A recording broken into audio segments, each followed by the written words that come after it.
وَأَنزَلَ الَّذِينَ ظَاهَرُوهُم مِّنْ أَهْلِ الْكِتَابِ، اور اللہ نے اتار لیا ان کو کہ جنہوں نے گٹھ جوڑ کیا تھا ان کے ساتھ، کافروں کے ساتھ، مشرکین کے ساتھ اہل کتاب میں سے، من صیاصیہم، ان کے قلعوں سے، قلعوں میں تو تھے، گڑھیاں تھیں ان کی، لیکن اس سے پھر اتر آئے، ہتھیار ڈال دیے۔ وَقَذَفَ فِي قُلُوبِهِمُ الرُّعْبَ، اور اللہ نے ان کے دلوں میں رعب ڈال دیا۔ فَرِيقًا تَقْتُلُونَ، تو اب تم ان میں سے کچھ کو تم قتل کر رہے ہو، وَتَأْسِرُونَ فَرِيقًا، اور کچھ کو تم نے اسیر بنا لیا ہے اور قیدی بنا لیا ہے حضرت سعد بن معاذ کے فیصلے کے مطابق۔ وَأَوْرَثَكُمْ أَرْضَهُمْ وَدِيَارَهُمْ، اللہ نے تمہیں وارث بنا دیا ان کی زمینوں کا بھی اور ان کے مکانوں کا، گھروں کا، ان کے قلعوں کا، وَأَمْوَالَهُمْ، اور ان کے اموال کا، وَأَرْضًا لَّن تَطَئُوهَا، اور ابھی بہت سی زمینیں ہیں جن پہ ابھی تمہارے قدم نہیں گئے، اللہ تعالیٰ تمہیں وہ دے گا۔ چنانچہ اس کے بعد اللہ نے فتح دینی جو شروع کی ہے۔ غزوہ احزاب جو ہے در حقیقت یہ ایک ٹرننگ پوائنٹ تھا حضور کی سیرت کے اندر، اس لیے کہ اس کے بعد حضور نے کہہ بھی دیا تھا غزوہ احزاب کے بعد، صحابہ کو خوشخبری دے دی تھی، لن تغزوکم قریش بعد عامکم ھذا، مسلمانوں اس سال کے بعد اب قریش تم پر دوبارہ حملہ آور نہیں ہوں گے۔ ان کی آخری یہ اٹیمپٹ تھی جو انہوں نے کر لی ہے، اب ان میں ہمت نہیں ہوگی کہ وہ دوبارہ چڑھائی کر کے آئیں، وَلَكِنَّكُمْ تَغْزُونَهُمْ، بلکہ اب تم چڑھائی کرو گے۔ وہ چڑھائی اگلے ہی سال سن 6 میں حضور نے کی، لیکن حضور نے کس طرح کی چڑھائی کی کہ عمرے کے لیے جا رہے ہیں ہم، تو ہتھیار نہیں ہے، ہتھیار بند ہے، احرام باندھا ہوا ہے۔ اب ایک ایسی سچویشن پیدا ہوئی مکے والوں کے لیے، نہ وہ نگلا جائے نہ اگلا جائے، کہ ان کی پرانی روایات ہیں یہ کہ کسی کو بھی عمرے کے لیے، حج کے لیے کوئی آئے اسے نہیں روک سکتے، لیکن مسلمانوں کو کیسے آنے دیں، اور روکیں تو کیسے روکیں؟ بالآخر انہوں نے فیصلہ کیا ہم کسی ضرورت نہیں آنے دیں گے۔ ادھر حضور نے پھر جو ہے بیعت لے لی کہ اب یہاں سے ہم کوئی بھی زندہ نہیں جائے گا، سب جانے یہیں دے دیں گے۔ بیعت علی الموت، بیعت رضوان جو ہوئی اس موقع پر، وہ بیعت علی الموت تھی، یہیں پر جانے دے دیں گے۔ اس کی خبریں وہاں پہنچی تو ان کے چھکے چھوٹ گئے۔ بہرحال پھر صلح ہوئی، جس صلح کو کہا ہے اللہ تعالیٰ نے انا فتحنا لک فتحا مبینا، تو فتح کا جو ہے دروازہ کھل گیا ہے غزوہ احزاب کے فوراً بعد، اور اسی کی طرف اشارہ ہے وہ ارضا لم تطئوها، ابھی بہت سی زمینیں جن پر ہے مسلمانوں تمہارے قدم میں نہیں پہنچے، تمہارے قدم نہیں پہنچے، ابھی تم نے گھوڑے نہیں دوڑائے ہیں، ابھی وہ تو زمینیں، اب کہاں سے کہاں تک آپ سمجھیے کہ 30 سال کے اندر اندر کہاں سے کہاں تک مسلمانوں کی حکومت ہو گئی۔ تو وہ سارا اشارہ اس میں ہے، خاص طور پہ خیبر سن 7 میں یہودیوں کا گڑھ پتہ ہو گیا۔ وَكَانَ اللَّهُ عَلَىٰ كُلِّ شَيْءٍ قَدِيرًا، اور اللہ تعالیٰ ہر چیز پر قادر ہے۔ اب یہاں سے وہ مضمون شروع ہو رہا ہے کہ جو پہلے رکوع میں تھا،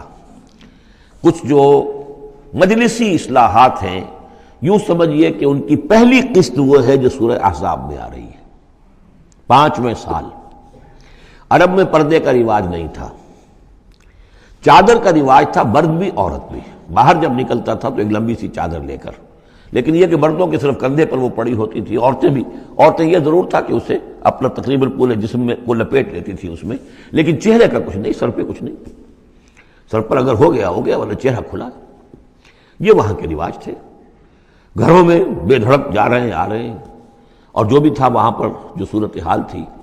اب اس میں جو تدریجاً اصلاح کی گئی، تو پہلی بات جو سمجھنے کی ہے وہ یہ ہے کہ اصلاح کا آغاز ہوا، چیریٹی بگنز ایٹ ہوم، نبی کے گھر سے آغاز کیا گیا، اور نبی کی بیویوں کو سب سے پہلے مخاطب کیا گیا، اس لیے کہ یہاں سے اس کا آغاز ہوگا۔ اور اس میں ایک بڑا لطیف نکتہ یہ ہے کہ حضور صلی اللہ علیہ وسلم جو اسوہ حسنہ ہے کامل،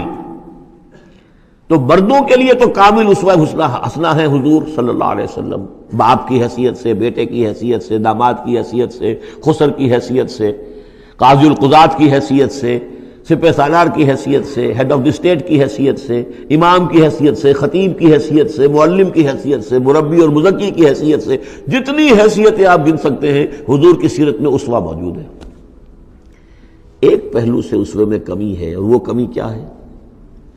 عورتوں کے جو خاص نسوانی معاملات ہوتے ہیں اس میں تو حضور اسوہ نہیں بن سکتے، حضور تو مرد ہیں، تو عورتوں کی زندگی کا ایک حصہ ہے کہ نہیں؟ تو عورتوں کے لیے اسوہ کون ہے؟ وہ آپ کے ازواج مطہرات کو اسوہ بنایا جا رہا ہے، اس لیے اصلاح کا عمل ان سے شروع کیا گیا، اور ان کو گویا کہ کہہ دیا گیا کہ تم اگر نیکی کرو گی دوہرا اجر پاؤ گی، کیوں کہ تمہیں تو دیکھ کر تمام مسلمان خواتین نے جو ہے تمہارے نقش قدم کی پیروی کرنی ہے، اور خدا نے خواستہ تم نے کوئی غلط حرکت کی تو تمہیں دوہری سزا ملے گی۔ اس لیے کہ تم تو ان کے لیے اب اسوہ ہو۔ تو گویا کہ اسی سورہ مبارکہ میں حضور کے بارے میں آیت آئی ہے لقد کان لکم فی رسول اللہ اسوۃ حسنہ، لیکن حضور کے اس اسوے میں جو ایک پہلو سے کمی ہے کہ خواتین کے لیے ان کے جو مخصوص نسوانی معاملات ہیں ان کے لیے حضور کی شخصیت میں اسوہ نہیں ہے، اس خلا کو پر کیا ہے ازواج مطہرات کے ذریعے سے۔ یا ایھا النبی قل لازواجک، اے نبی کہہ دیجئے اپنی بیویوں سے، ان کنتن تردن الحیاۃ الدنیا وزینتہا فتعالین امتعکن واسرحکن سراحا جمیلا۔ یہ واقعہ ایلا ہے۔ اب آپ کو معلوم ہے کہ جب مسلمانوں کے ہاں اب خوشحالی آ گئی، اب فتح کا دور شروع ہو گیا، مال غنیمت بھی آیا ہے، تو عام مسلمانوں کے گھر میں خوشحالی ہو گئی، تو ازواج مطہرات بڑھ طب بشری ان کی طرف سے بھی ایک تقاضا آیا کہ اب ہمارا بھی نفقہ، ہمارا خرچہ کچھ بڑھایا جائے۔